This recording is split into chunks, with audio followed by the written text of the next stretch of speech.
Fidelis Care offers quality, affordable health coverage for children and adults of all ages and at all stages of life. Quality health coverage, it's our mission. Call 1-888-FIDELIS or visit fideliscare.org.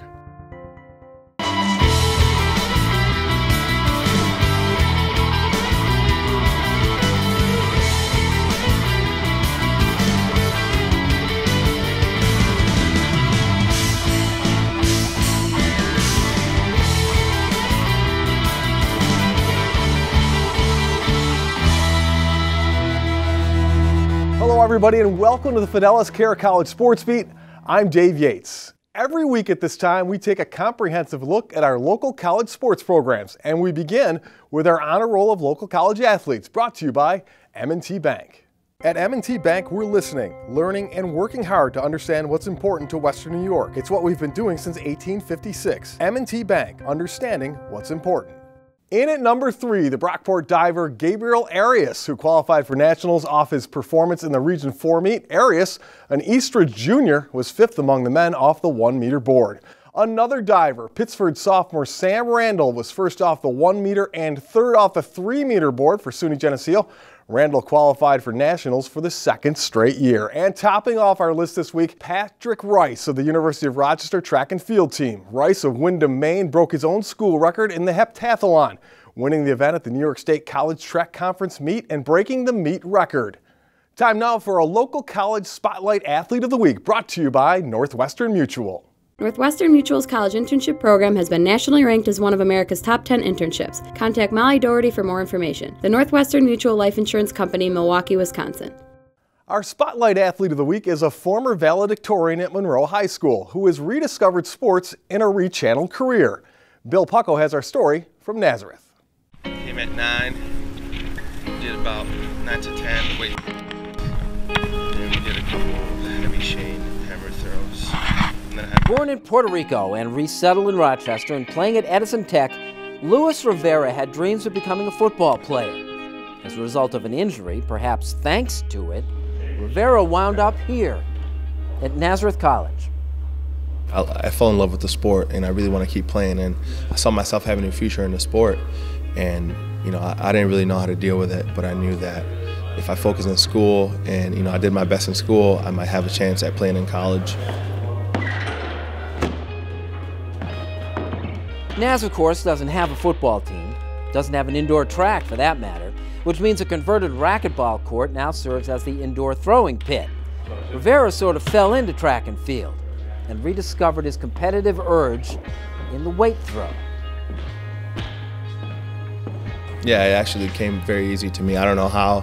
It was, it was like I was meant to throw the weight. It took me a while to get the form, but a couple months in, I was already doing 1 turns and then 2 turns, and then I was feeling the weight, and learning how to actually throw and learning about the sport. Was it a matter then of like recapturing all the excitement you had back when you were playing football again in something else? Yeah, it actually was. I was used to having the team sport feeling, and then being part of a sport that is kind of individual. You're in a circle and no one's helping you. You're on your own. If you do bad, it's on you. It's not on your teammates. And being able to, connect football with track was interesting, and I was able to find that, and being competitive and being the best athlete that I could be. Luis rechanneled his passion for sports from football into something he had a bit more control over.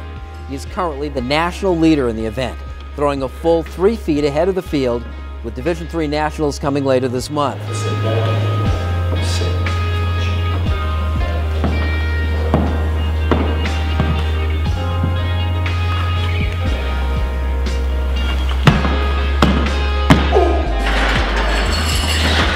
Not bad for a guy with no prior throwing experience.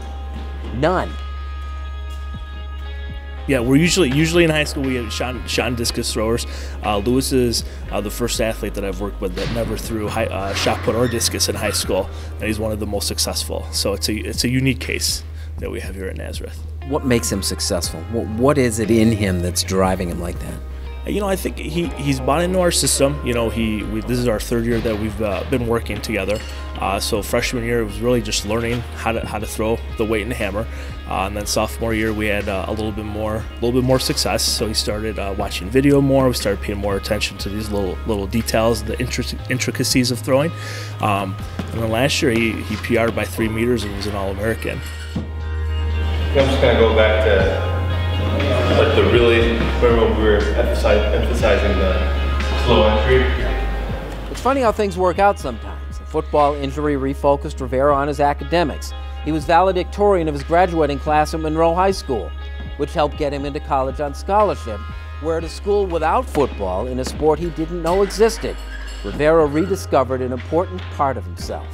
It's interesting, you know, I didn't see myself being here 5 years ago, you know, but now that it's happening, I've earned it, you know, I've worked hard for it, and I'm just excited to see what's going to happen in the next 4 weeks.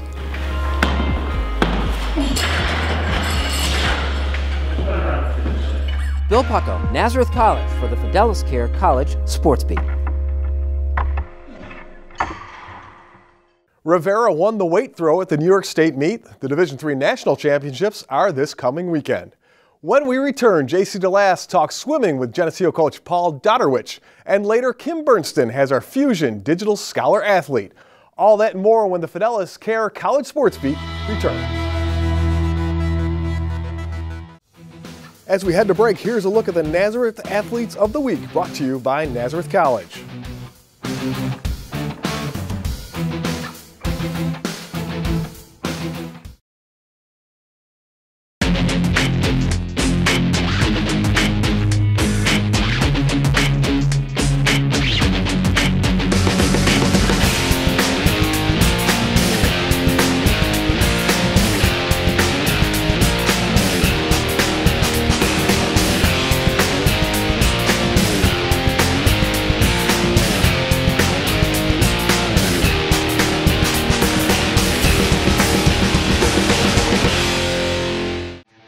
As we come back from break, here's a look at the Geneseo Athletes of the Week, brought to you by SUNY Geneseo.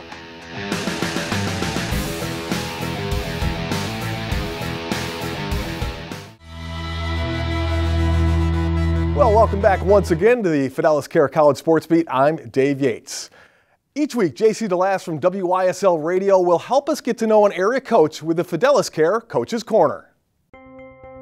The Fidelis Care Coach's Corner is presented by Fidelis Care, quality health coverage. It's our mission.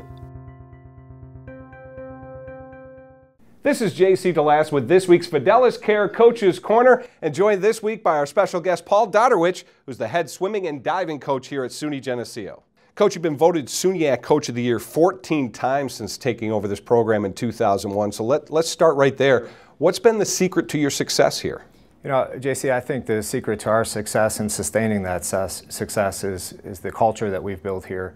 You know, we put a lot of time into a values-based culture, and then we recruit to that culture. I think that's really important. Every recruit that comes to our campus as a student athlete interested in swimming and diving, you know, I'm up front with them. We have a values-based system here, and I show them our value statement, and I tell them right up front, if this isn't you, then we may not be the right fit for you. And in the end, what we end up with are the kids that buy into our program and have similar values and believe in what we're doing, and that really allows us to sustain the level that we've had over the years. When you get the student athletes here, are you fine-tuning their technique, or are you kind of starting from scratch, or are you just working with what you have, what their skills are? A little bit of both. You know, we're always trying to fine-tune the technique of the athletes. I think that's really important. But at the same time, we're kind of limited in the amount of time that we have them. You know, we've got them for 19 weeks for 4 years. So to do a complete overhaul of an athlete's technique would be really challenging for us. So I would say we're more fine-tuning or massaging the technique a little bit, you know, and coming up with a few things here and there that they can improve on. You were talking about recruiting, and that's certainly the lifeblood of any program. Is there a certain type of student athlete that you're looking for when you're bringing a kid here to SUNY Geneseo? Yeah, I mean, first they have to be a student. You know, the academic rigor here is pretty high, so it's important that we find people or student athletes that understand that academics is first. But otherwise, we're looking for athletes that already have good technique. You know, I'll take somebody that hasn't trained quite as hard but has really sound technique, and then we can build on that, you know, and train them a little bit better or a little bit, push them a little bit further in the pool training-wise. Those are typically the athletes that we see with the greatest improvement.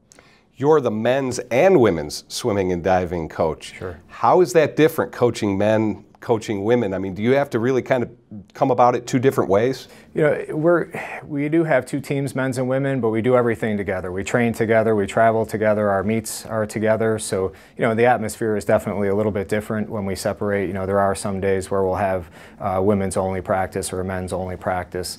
And I would say those days, it's a little bit easier, you know, than when you have both of the genders in at the same time. So it definitely does present a few challenges. Let's wrap this up now with a quick thought, the best part about coaching here at SUNY Geneseo.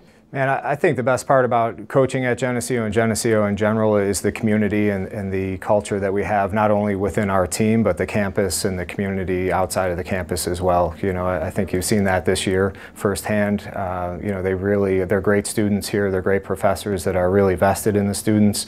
The staff within the athletics department, I've worked at other colleges, and this is by far the best. It makes it easy to come to work every day and be excited about what you're doing. Thanks for joining us, Coach. No problem. Thank you. And thank you for joining us for this week's Fidelis Care Coach's Corner. Kim Bernson has our Fusion Digital Scholar Athlete of the Week next, and there's a new kid on the block when it comes to women's basketball in our area. All that and more when the Fidelis Care College Sports Beat continues.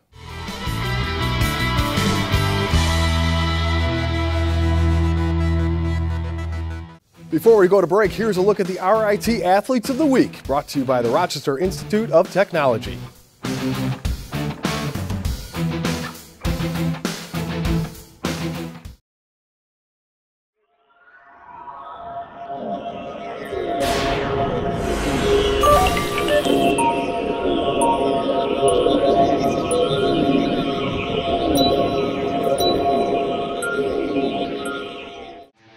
As we come back from break, here's a look at the SUNY Brockport Athletes of the Week, brought to you by the College at Brockport.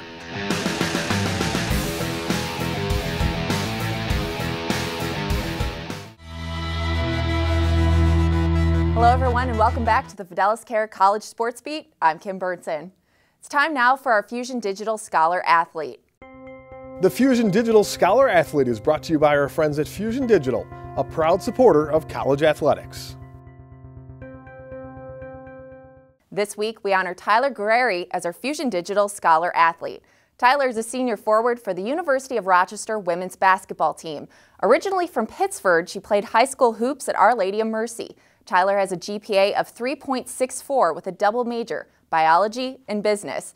This season, she's the first forward off the bench and the second leading rebounder on the team.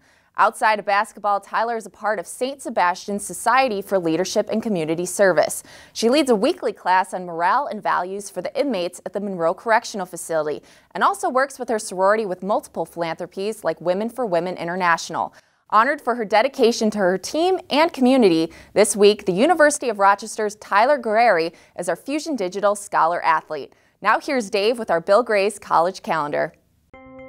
The Bill Gray's College Calendar is brought to you by our friends at Bill Gray's Restaurants, a proud supporter of local college athletics. And now it's time for our Bill Gray's local college calendar for the week ahead. On Tuesday, a big week of lacrosse at St. John Fisher begins. The men host Brockport at 4. On Wednesday, the Cardinal women take on Buff State at 4 as well. They play 2 home games in a week with a match Saturday against Geneseo at 1. There's women's lacrosse at Brockport. The Golden Eagles host RIT Wednesday at 4.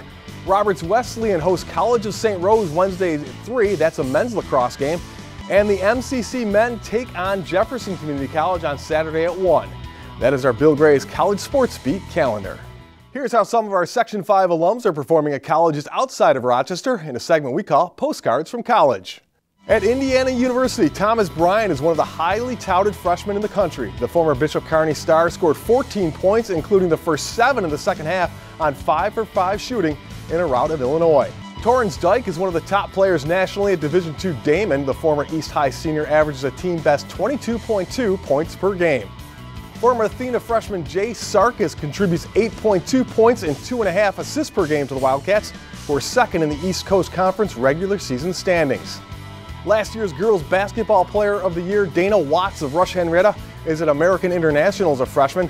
Dana comes off the bench scoring 10.8 points per game. Those are our postcards from college. Coming up next, our honor roll of teams and a big turnaround at RIT in our Monroe County Sports Commission Spotlight Team of the Week segment. All that and more when the Fidelis Care College Sports Beat returns.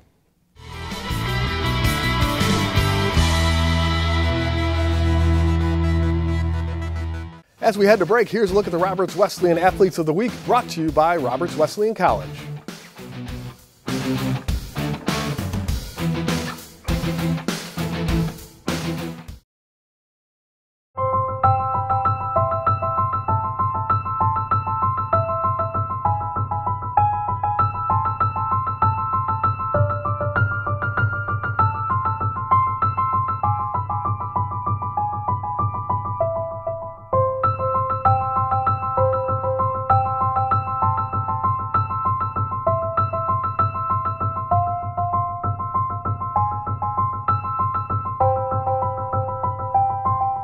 As we come back from break, here's a look at the St. John Fisher Athletes of the Week, brought to you by St. John Fisher College.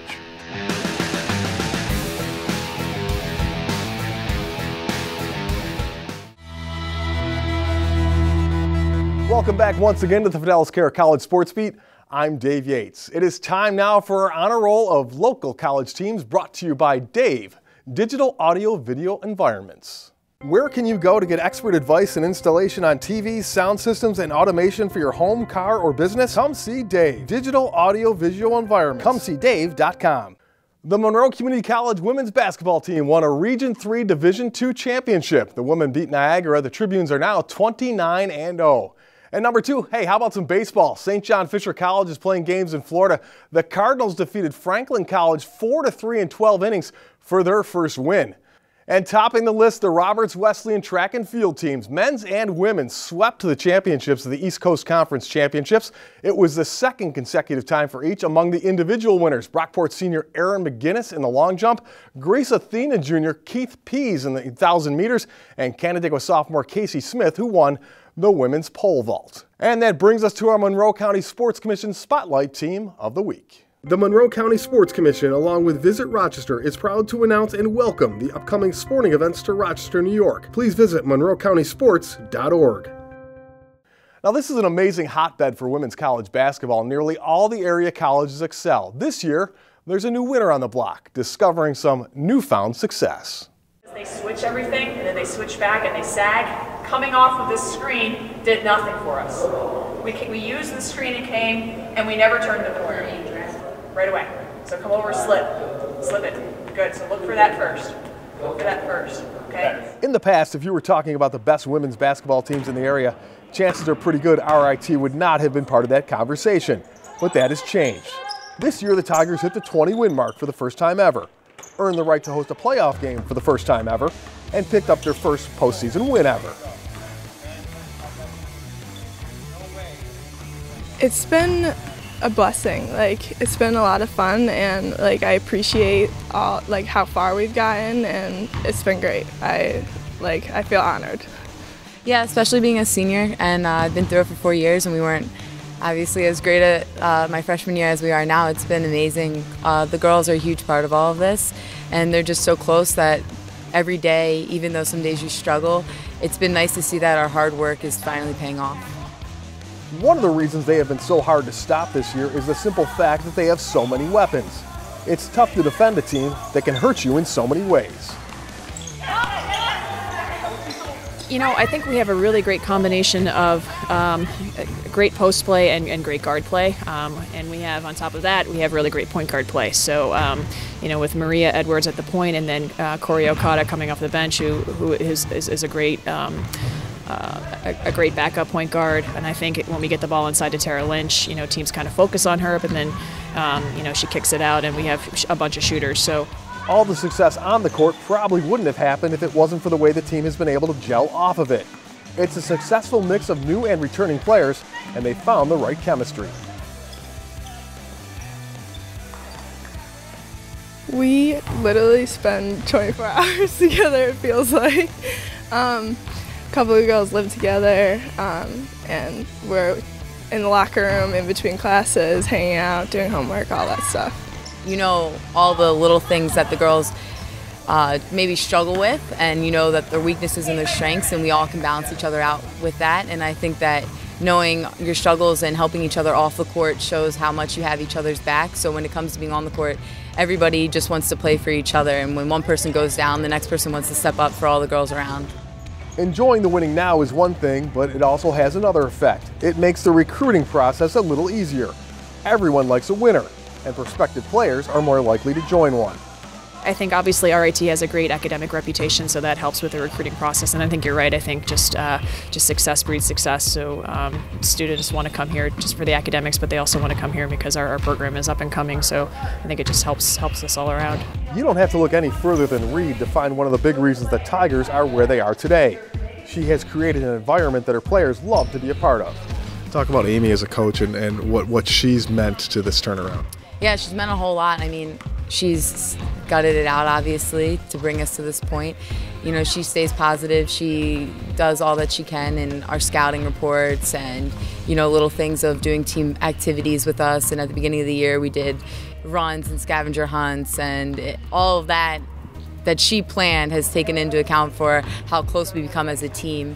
And then that shows on the court. Edwards is one of only 2 seniors on the Tigers roster, which bodes well for their future and means they could be a program people are talking about for years to come. And then, you know, try the screen, rescreen, and slip to the basket. After you rescreen, you should slip, and then that slip should be open. All right, let's do it. What do you need? Well, thanks everybody for watching. And a special thanks to our sponsors, including Fidelis Care, for making the College Sports Beat possible. Thanks everybody. We'll see you once again next week.